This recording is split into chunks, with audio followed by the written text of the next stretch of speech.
Hello, this is the first of a series of videos on a paper I wrote on a Baha'i view of human rights. The paper is very ancient. It was first presented at an International Symposium on the conception of human rights held under the aegis of the International Sociological Association in Dubrovnik in 1985. I've slightly edited it for publication. It's recently been published in a work by Mikhail Sergeev on religion and science in the globalized world. I'll give the details of the book below. For ease of recording, I've divided the material up into 7 separate videos as listed below. So we'll start off with the introduction. The concept of human rights has undergone its own complex development and is now both multifaceted and subject to a variety of philosophical and political interpretations. In its origins, it's closely linked to the ideas of Western liberalism and to the protection of the subjective interests of individual persons as against the interests of larger groups and institutions such as the state. Alternative or contemporary conceptions of human rights have stressed the contextual and relational nature of individual rights, the role of basic socioeconomic needs in the attainment of such rights, and the rights of minority groups and of the social collectivity. The difficulties in resolving these complexities have not stemmed the burgeoning interest in human rights in historical debate. International organizations, national governments, and a variety of voluntary organizations have sought to promote particular conceptions of human rights and work for their defense. Necessarily, particularistic interests have played a significant part in this promotion. Nevertheless, despite continuing contention over the exact scope and nature of human rights, definite areas of consensus have developed. Farther they may be from attainment, certain ideals of human rights are now widely upheld as minimum desiderata in the conduct of national and international life. Historically, religion has played an important role in the development of human rights thinking. In positive terms, all 3 major religions in the so-called Western tradition, Judaism, Christianity, and Islam, present images of human beings which may be conducive to the concept of universal human rights. Thus, in each, human beings are regarded as individual moral entities and as potential possessors of dignity and worth.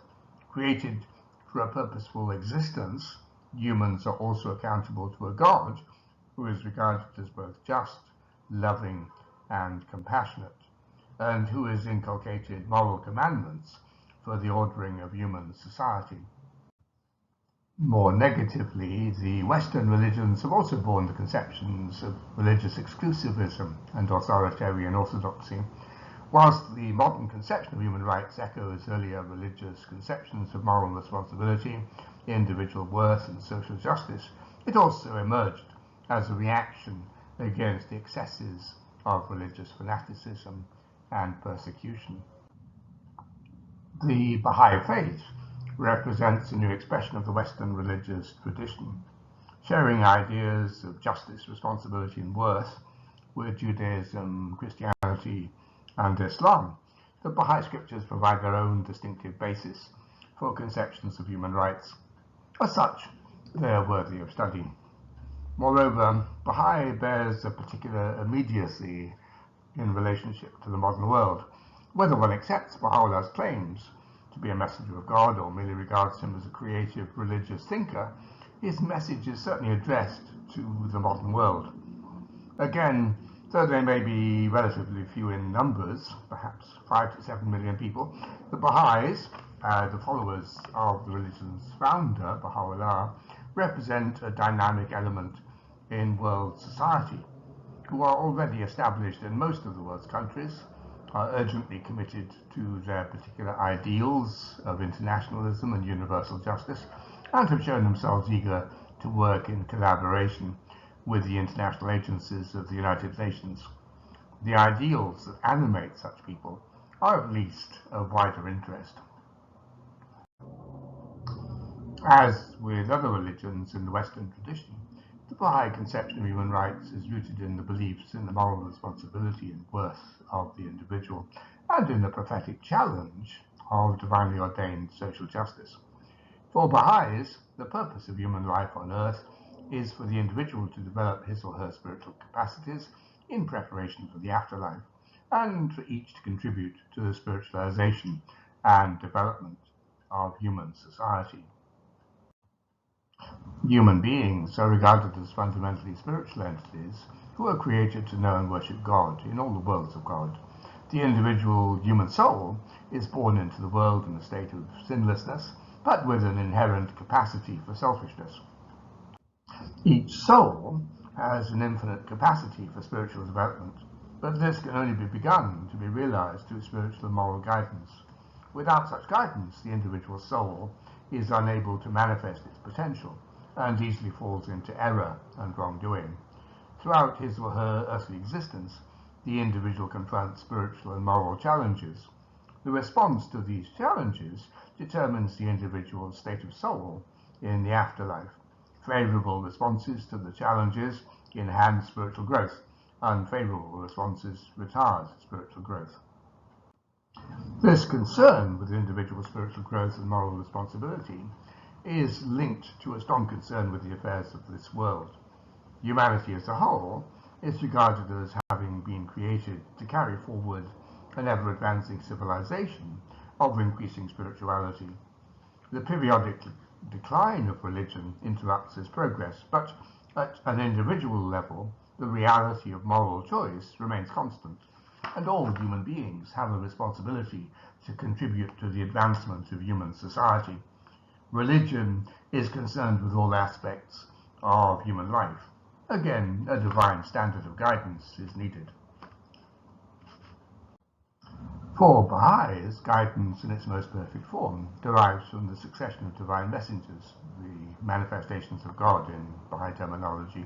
These individuals periodically renew the pure religion of God, the great religions of the world, representing the institutional expression of their teachings. As each institutionalized religion falls victim to human adulteration, a succession of new manifestations of God appears to revive religion and to progressively advance the divine teachings for each new age. Baha'u'llah thus represents for Baha'is merely the latest in a line of divine revelators that has included Moses, Zoroaster, Krishna, the Buddha, Jesus Christ, and Muhammad. He is not to be the last. As the conditions of humanity vary throughout its complex history and development, the teachings brought by each manifestation reflect the potentialities and actualities of the particular age in which he appears. Each manifestation establishes the standard for morality and justice for his age. These standards subsequently form part of the religious heritage to be revived and extended by the next manifestation. Human dignity and honor consist in accepting and trying to live up to the divine standards for the age. In this context, Baha'i notions of human rights do not stem from the natural law tradition of Western liberalism. Rather, human rights are God-given rights. Rights represent standards of divinely revealed justice. They entail responsibilities towards God, towards other human beings, and towards the dignity and honor of one's own soul. There is potentially no end to the number and extent of human rights. As humanity progresses, the standards of divine justice are progressively revealed. More is demanded of human beings, and more responsibilities are given. In the new age of humanity's religious progress, inaugurated by Baha'u'llah, the distinctive emphasis is on the unification and wholeness of the human race. New rights and responsibilities stem from that emphasis. Rights and responsibilities established by previous manifestations of God are reiterated, or, where they're judged to have been specific to only a certain period of human development, they are abrogated. The various rights and responsibilities established by Baha'u'llah or by the authoritative interpreters of his revelation by his appointed successors, Abdul-Baha and Shok Effendi, may be conveniently discussed under 6 headings: economic and political freedoms, human equality, international order and religion, and the family. Although there may be a certain implicit secularization of the material in the way in which I have summarized these ideas, it should be pointed out that the Baha'i view of divine revelation does not posit a sharp division between spiritual and secular. According to the Baha'i view, manifestations of God are well able to address all aspects of human behavior. There's no purely secular area of life. Moreover, in the manner of their transmission of the divine revelation, manifestations of God speak and write in the context of their particular era and social situation, which of course is implicitly a secular one. The main sources for this discussion are the various writings of the successive leaders of the Baha'i faith, many of which have appeared in authorized translations into English from the original Persian and Arabic, or, in the case of Shok Effendi, were originally written in English. I've also made use of various transcripts of the oral translations of the talks Abdul-Baha gave during his extended visits to Europe and North America in 1911 to 1913, although these have accorded, we should note, a less authoritative status in the canon of Baha'i writings. I'm not going to give all the references here. You can look at those in the published version of this paper. So many thanks to you for listening, and particularly thanks to my patrons for their kind support and encouragement. Without them, I wouldn't be able to make these videos. You're very welcome to support my channel if you wish. Please do like, comment and share on the videos. It really does help. Subscribe if you want to be notified of future videos. I'll give a Patreon link below in case you want to provide practical support. Next week we'll discuss that first bundle of ideas which I've put together under the heading of economic freedoms. My apologies, by the way, for the various street noises I can hear during the making of this video.